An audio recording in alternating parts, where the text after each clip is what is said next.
I'm practicing our Australian accents. Yeah. A lot of your humour's about drugs. How did you get on with the customs officers when you came into Sydney Airport here? We gave some dope and they let us through.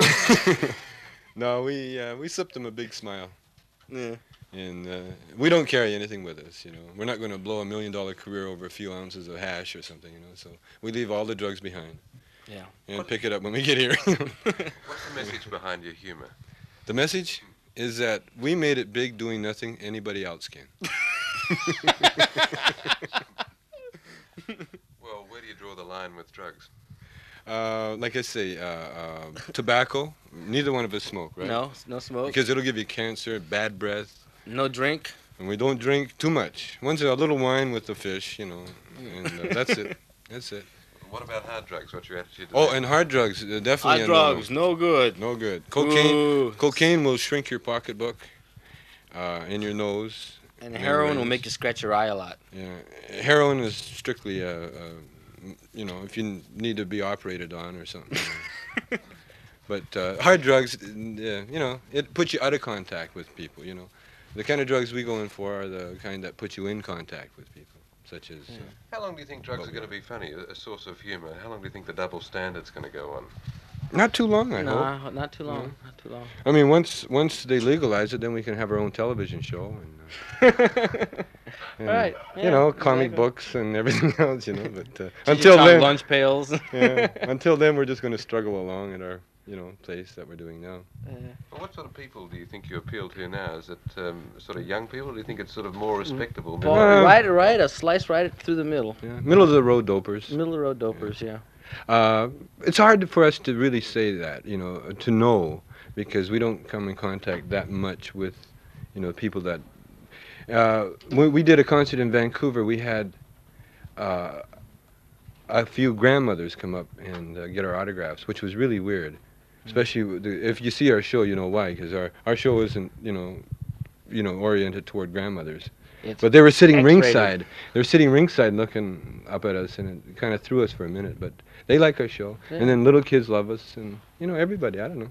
Well, here in Australia, and I guess it'll be the same in Canada and the United States, our authorities aren't too keen on people pushing drugs. Now, Only- We don't actually. No, only if it's a political trip for them. You know, like the police have their hit parade too. You see, of what is a popular bust and what isn't. You see. We just Now- lost our bullet, you know.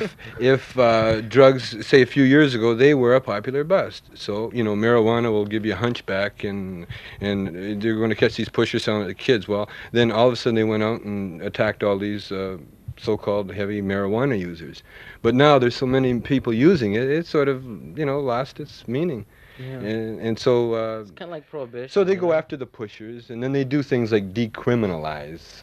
Yeah. You know, which means they're not going to, you know, it means getting pregnant a little bit, you know. What happens to hippies when they grow older? They go to an old man's home for hippies, or They Become- cut their hair and Become hoppies. get a job as television announcers. And Join the ranks. No, it's like everybody, you know, when they went through this big flash, we're going to change the world. Well, now that they're in the positions to change the world, being whatever they are, clerks or lawyers or judges or whoever. right. There's a lot of people that went into the communes, came out of the communes a lot wiser.